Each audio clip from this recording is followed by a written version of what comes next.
What's up, guys? Hayden here with another awesome video for you. I want to let you guys know, if you haven't seen already, I shot a really good video yesterday with Raking Profits over on his YouTube channel. So go check that out. Again, that was yesterday, so you can just go look. It's a top video right now. So go check it out. Answered a lot of great questions there on anyone interested in bulk, and I highly recommend it for anyone who's thinking about it, either getting into books in general, cherry picking, or bulk. So go ahead and check that out. I hope you guys are doing good. This quarantine thing has lasted quite a bit of time, and I think it's going to keep going for a while. Hopefully you're keeping yourself busy. I know for a lot of you it's affecting your business because you can't go to your source, they're closed down, or your sales are down in general. Maybe for some of you they're up. I've been hearing both stories. For me personally, they're down. Not worried about it because we plan for this. We have a very strict salary that we pay ourselves, so no matter how we do in a month, if we do really good, we're still taking the same amount of money over the course of time, and that does allow us to be prepared for times like this. So I want to talk to you guys about your book business and various streams of income that you can make at least when this whole thing's over, if not before. For me personally, we're still operating. I drive straight to the warehouse. Right now it's just me and my father-in-law. Everyone else is not coming in. So things are business as usual for us, I suppose. We're a little light staffed, but we're doing fine. But anyways, let's jump right into this. So let's talk about first garage sales and estate sales. All right. So these guys, there's a very specific way to start conversations and make the most money at these types of sales, okay? So how you want to approach this is the following. So when you go up to let's say a garage sale to start, you go up, it's always the garage open, right? You go up, there's tables along the driveway. If you see books, you're probably going to be excited. So what I would do first is I would go up to whoever's running the garage sale and I'd say, hey, how much are you wanting per book over there if it's not already disclosed? They say, hey, yeah, I don't know, 50 cents I think per book. I'm like, okay, great. I'll go look over there and I'll see what I can find and I'll let you know. Perfect, awesome. So you part ways, you go over, you do your scanning, right? Let's say there was 100 books, which is, that's like average, you guys. I've been to garage sales that have a ton of books. I've been to some that have maybe just a few, but chances are if they have books, they have quite a few. And I'll get you another tip on that at the end, by the way. So I hope I remember, but so let's say they have 100 books. So you go through them, right? Let's say you scan and you get a 20% accept rate, that's not assuming too much, especially if they're raw at someone's house. And if they're books like these where they're non-fictions, you're going to be running that kind of accept rate, I'm sure. So let's say out of the 100, 20% are good, you get 20 books, right? So instead of going up and saying, hey, here's $10 for the 20, right? Because they said 50 cents a book, I guess. And from that already, you already know that the price isn't set in their mind. So you could go up and just say, hey, I'll take this bag of books. Can I pay you $5 for them? Right? So you ask for a low price. Can I pay you $5 for them? 99% of the time, they're going to say yes. If they don't, 50 cents a book is still a great price. So you're still going to walk away with a good price. Now, the tip I was talking about earlier was you always, every single time, you want to say, hey, you have a lot of books out here. Do you happen to have any more in the house? Like you can say, I'm a bulk book buyer. I buy a lot of books and I'd love to buy everything you have. So that, I cannot tell you how many times I've said that to people. And I go, yeah, come on back. I've got another, room full of books. And I'm just like, wow, they had way more. Because the thing is, guys, they don't want to lug all those in and out of their house, right? They're just trying to clear out what they could then and there. But if you can get in front of them, find the other books, 9 times out of 10, there's going to be more hidden in the house. So make sure you ask that. It's a similar concept with estate sales, guys. Just talk to them, establish a cost per book prior just to see where their head's at with everything. And then if you can buy a lot of them, then you can negotiate down on pricing, all right? So, you know, you never want to get into how much per book per se. Once you know how many books you want to go and you have that conversation with them, you want to find out beforehand. That way you have the leverage and that way you know where they are, where their head's at. So I think we've covered that enough. This here is my favorite of all time. So let's go into online leads, okay? Online leads. I'm going to give you some examples here. Let's do Craigslist. I'll give you my top 3.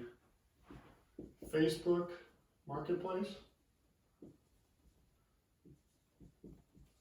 And then I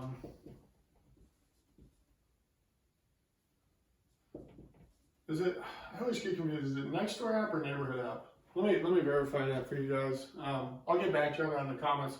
I think it's the Nextdoor app. I always get confused if it was Neighborhood app or Nextdoor app, but we get a ton of leads on this one. This is one of my favorites of all time. I have a continuous thread going in there with all the neighbors, and I go broad, so I don't niche down my little neighborhood. I put it out to the whole Austin city. So these are the best top 3 places where I get our online leads for bulk books. That's a very specific distinction unless they're textbooks. I don't make house calls for a handful of books, you guys. You want to find a big load of books. You want to talk to somebody that says, oh yeah, my son just finished school and he went off and he has a whole bookshelf. Or, you know, unfortunately, like my father passed away and he has 500 books sitting in the house and I don't know what to do with them. So you need to get those leads out. I have a specific template I use for these leads to post on these sites, and I post on these all the time. I'm more than happy to get that template to you guys to put out. In fact, here, let me put this here. If you want, you can go ahead and that's an EQUIL. Go ahead and email me. Ask me for the template, and I will get that template right out to you. So it's HaydenAquilon@gmail.com. Ask me for my templates here for these guys. So this is my favorite, you guys. Let me tell you a story. The best find I've ever had was, this one was actually through Nextdoor app too, I believe. It was that or Craigslist. So I do a post, right, and then this lady reaches out and she goes, hey, I have a couple, she said, I have a couple books that you might be interested in. Okay, what kind of books are they? She's like, well, they're on your list. They're nonfiction, they're self-help, they're medical illness kind of books. And I'm like, okay, yeah, that sounds good. About how many do you have? But you always want to know how many they have. She goes, I have quite a few. And so all of a sudden I went from I have a couple to quite a few, and I was like, okay, well, can you give me like an approximate? And she's like, hundreds. And I was like, okay, awesome. So I go over there, she's leaving the house, she sold the house, she's cleaning everything out. The minute she opens the door, I go, whoa, there's books like all the way up the staircase on the side, there's books on the table, there's just books everywhere, all over the house. I'm like, dang, that's a lot of books. And she's like, oh, no, the books are up here. And I was like, oh, okay. So I walk with her up the staircase, and she opens this room on the left. The room has nothing in it. It's just a completely empty big room, and it's just piles of books arranged. She arranged all the books for me in order of like what they were.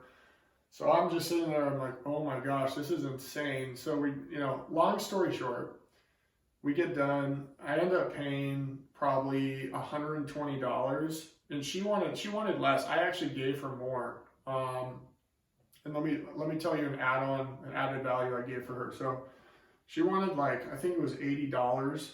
I ended up saying, here, let me give you $120, because I was just like, we're gonna make a killing on these in my head.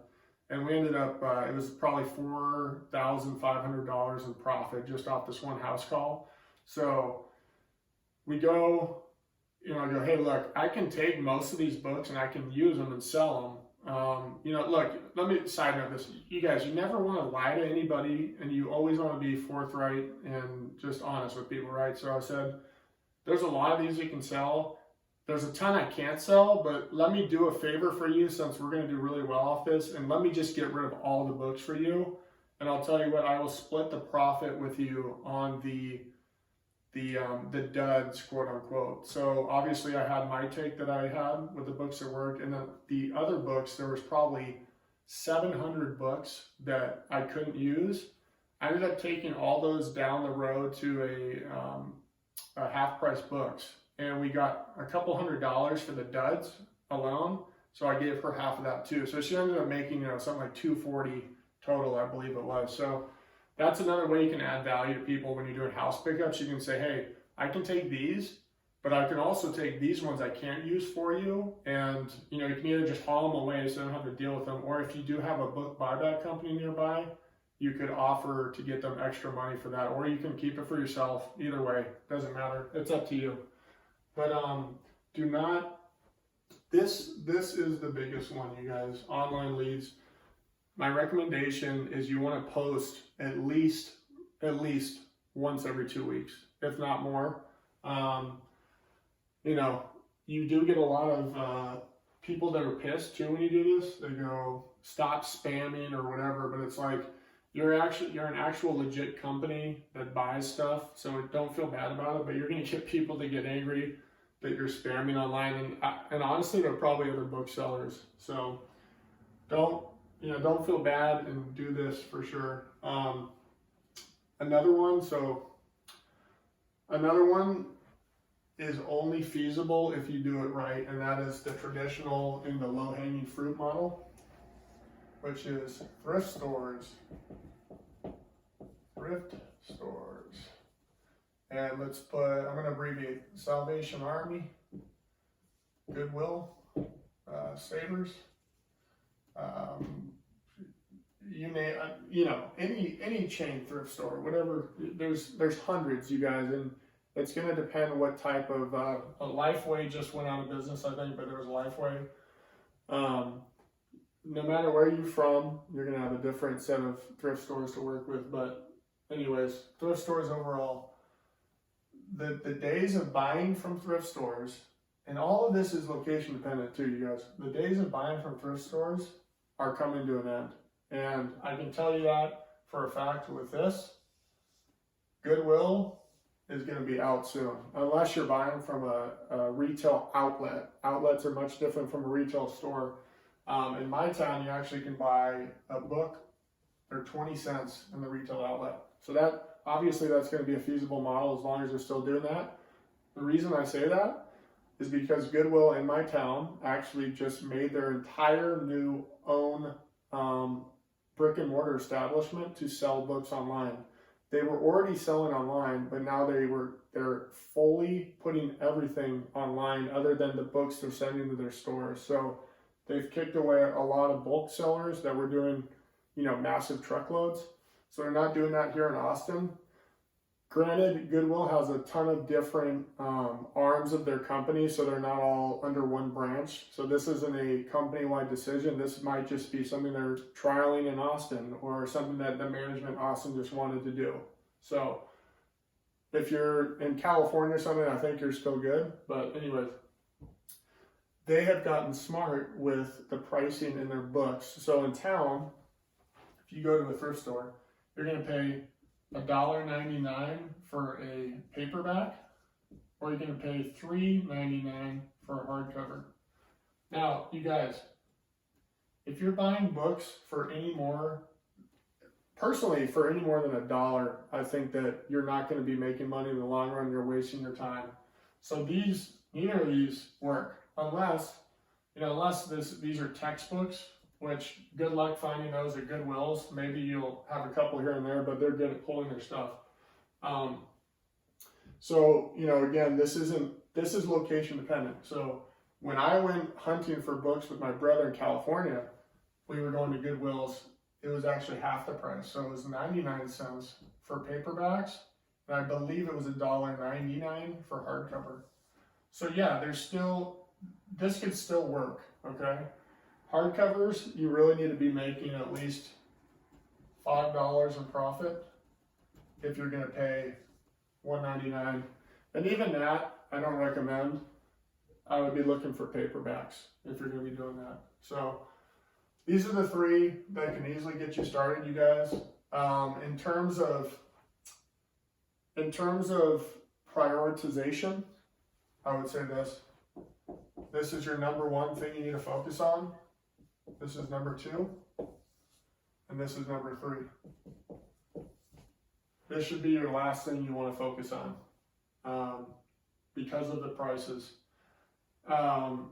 If I look back on average, I could tell you that let's say we go off a 99-cent model, which a lot of you can't even get books that cheap at these locations. This is going to be not only number one in terms of like the effectiveness of how many books you can buy, but also the price, right? Because you get to buy a lot of them usually at a time. So you might be buying books for 10 cents to 25 cents in general. Here you might be looking at 25 cents to 50 cents in general per book. So that's the big difference, you guys. Not only that, you're going to be buying a lot more with these. If you look at it like this, on this side, you're also going to be paying a lot less in gas, things like gas, right? You're driving to one place or a couple places, you're probably getting more than a few books. Whereas here, you might go to a thrift store, you're going to be several thrift stores, you're going to just get a couple books here and there. You're going to be driving all over town all day, burning through gas. And gas is a huge, major expense that people don't even factor in, you guys. I'm so tired of people on Instagram saying, oh, I killed it. I spent 8 hours today and I drove to 15 thrift stores and I pulled like $100 in profit. It's like, come on, like I don't even need to explain that to you guys. You guys know they're not making any money, right? So focus on these if you can. On this side, you can still do it in here. It's going to be a lot harder, and you need to be aware of all this. And also, one more thing, sales tax, okay? Sales tax is real. Sales tax, 8.25%, okay? That's real, you guys. If you're buying for 99 cents, it's actually you're buying for $1.08, and you need to, that's the real price, okay? And if it's a hardcover here, say, it's going to be $4.31 or something like that, okay? So that's real money. Okay, sales tax is real. So that's another thing with this. You're going to have sales tax, okay? So that's another thing that brings up the real price. Anyways, guys, if you like this video, please like for me, share it with your friends. I'm here to help you guys. I really want you to succeed, okay? There's just so much misinformation right now online, and don't fall into the trap of focusing on your sales. Who cares about sales? You want to make profit, okay? You're not, maybe some of you are doing this for fun. That's kind of an odd hobby, I guess, for fun, unless you're buying for yourself. But if you're actually thrifting to make money, who cares about how many books you found and how big your sales are? You want to find profitable books, okay? At the end of the day, you guys. So focus here. Thanks for listening. Thanks for watching. And I will talk to you guys soon. If you haven't subscribed, please subscribe for me. And I think I had one more thing. Yeah, so let's remember, I just want to reemphasize. Any questions right here? My template right here. I've already gotten people who emailed me after Steve's show. I actually got quite a few of them asking for the template. If any of you guys are watching this, I'm going to get that out to you today. So thanks for watching, guys. I will have another video coming soon. Thank you so much. Take care.